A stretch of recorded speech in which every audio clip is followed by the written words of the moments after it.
უზენაესი სასამართლოს შენობასთან დასრულდა დღეს თბილისში შოთა რუსთაველის ძეგლთან დაწყებული აქცია, რომლის მონაწილეებმაც საქართველოს ხელისუფლების მიერ სიტყვის თავისუფლების ხელყოფა გააპროტესტეს და სოლიდარობა გამოუცხადეს რუსთავი ორსა და საზოგადოებრივ მაუწყებელს. აქცია შოთა რუსთაველის ძეგლთან დაიწყო და დემონსტრანტები რუსთაველის გამზირის გავლით უზენაესი სასამართლოს შენობისკენ დაიწრნენ.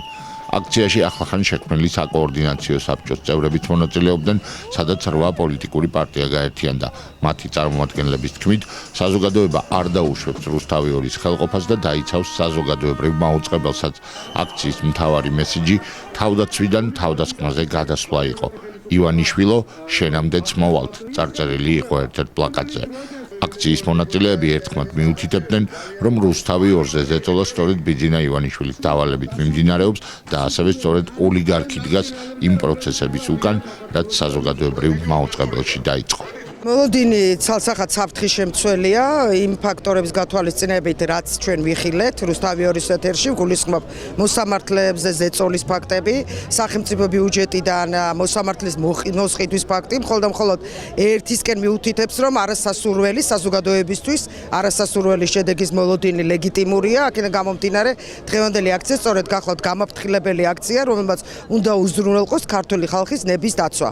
დღევანდელ აქციაზე იმედია, იმიტომ შევიკრიბეთ აქ, რომ უზენაესი სასამართლო გამოიტანს ობიექტურ განაჩენს რუსთავი ორის საქმესთან დაკავშირებით და ეს არ არის მარტო და რუსთავი ორის და რუსთავი ორის საქმე, ეს არის სიტყვის თავისუფლება და მედიის თავისუფლება საქართველოში, რომელიც ბიძინა ივანიშვილს აქვს, როგორც ხელზე დახვეული, ასევე მედია სასამართლო და ყველა უწყება.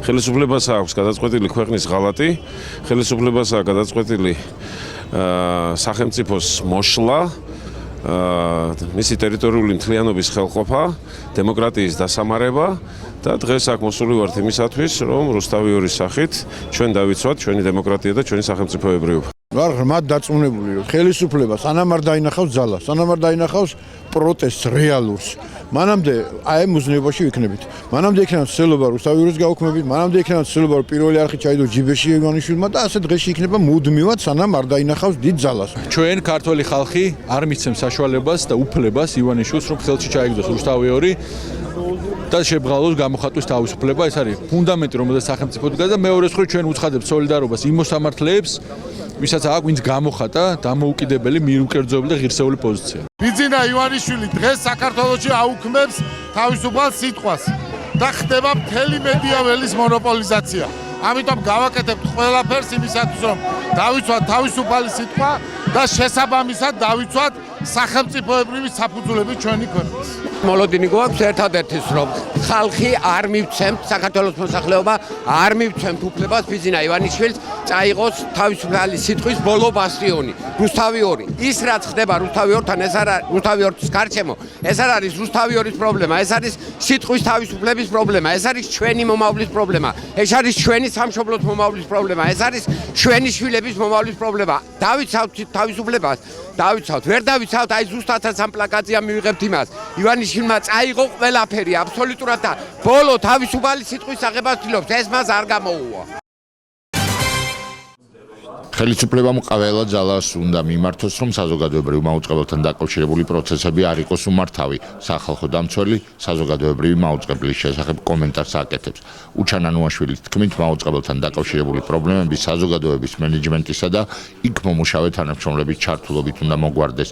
სახალხო დამცველის აპარატი ტელევიზიასთან აუდიტორია 115 სტუდენტების მიერ გამართულ საპროტესტო აქციის დეტალებს შეისწავლის და უფრო ვრცელ კომენტარს მოგვიანებით გააკეთებს. შეგახსენებთ, რამდენიმე დღის წინ საზოგადოებრივი მაუწყებლის გენერალურმა დირექტორმა არხის განვითარების ახალი გეგმა წარადგინა, რომელიც სამეურვეო საბჭოს მიერ მხარდაჭერის შემთხვევაში მაუწყებელზე საინფორმაციო გამოშვების გარდა 2018 წლამდე ყველა გადაცემის გაჩერებას და ტექნიკური აღჭურვილობის განახლებას გულისხმობს. გეგმას ექსპერტების და საზოგადოების ნაწილის მწვავე კრიტიკა მოჰყვა. ხელისუფლება მე ვფიქრობ ყველა ზომას უნდა მიმართოს იმისთვის, რომ პროცესები არ გახდეს უმართავი, რადგან რაღაც გარკვეული ნიშნები სამწუხაროდ შეიძლება ითქვას, რომ გუშინ შეენიშნებოდა. ამიტომ მნიშვნელოვანი ერთის მხრივ გამოხატვის თავისუფლება, მაგრამ აუცილებელი არის, რომ კანონის მოთხოვნები იყოს, რა თქმა უნდა, დაცული. რაც ყველაზე მნიშვნელოვანია, საზოგადოებრივი მაუწყებელთან დარწმუნებული კითხვები კვლავ არსებობს და ეს უნდა გადაწყდეს, მე თქმა უნდა, ერთად უნდა გადაწყდეს სწორედ საზოგადოებრივი მაუწყებლის თანამშრომლების, მენეჯმენტის და საზოგადოების ჩართულობით. უნდა მივიღოთ იმ კითხვებზე პასუხი, რომელიც არსებობს, რატომ არის აუცილებელი ასეთი რადიკალური ცვლილებები მაუწყებელზე, რატომ უნდა დაიხუროს ტელე და რადიო გადაცემები, მით უმეტეს იმ დროს, როდესაც ქვეყანაში მიმდინარეობს საკმაოდ აქტიური პოლიტიკური და საზოგადოებრივი პროცესები და მაუწყებელი არის ვალდებული იმაუწყებლოს მთელი ქვეყნის მასშტაბით.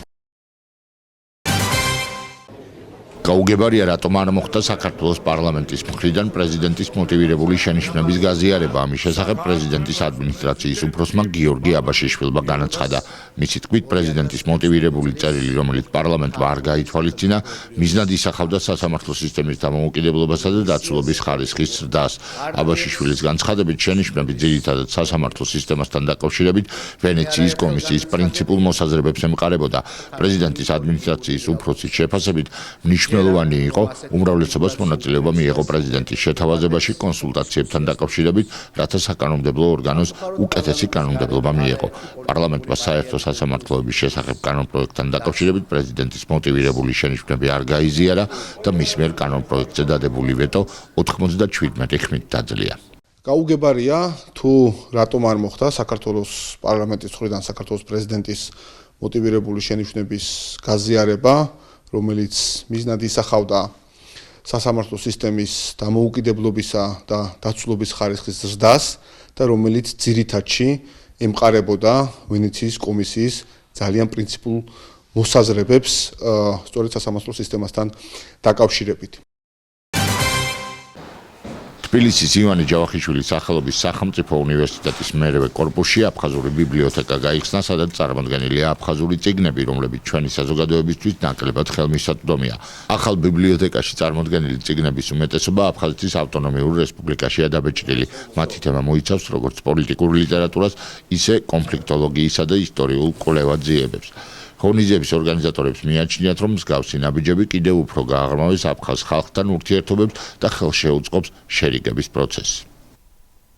ჩვენი აზრით, ჩვენი გამოცდილებით, აი ამდენი თითქმის 20 წელიანი გამოცდილებით აფხაზურ სამხარესთან ურთიერთობისა მიგვაჩნია, რომ შესაძლებელია და საშიშია ის, რომ დრო გადის. სხვა ძალები, მე ხედულობაში მაქვს რუსეთის ძალები, უფრო აქტიურდებიან, მიუხედავად იმისა, რომ ამ აქტიურობას შეიძლება უარყოფითი შედეგიც მოაქვს აფხაზური საზოგადოების განწყობაში მათ მიმართ, მაგრამ ჩვენი პასიურობა არ ეხმარება აფხაზურ საზოგადოებას, რომ ასე ვთქვათ, დავეხმაროთ იმ პრობლემების გადაწყვეტაში, რაც მათ გააჩნია და რასიც ჩვენს თანახმოვარ და ჩვენი ინტერესებში შედის.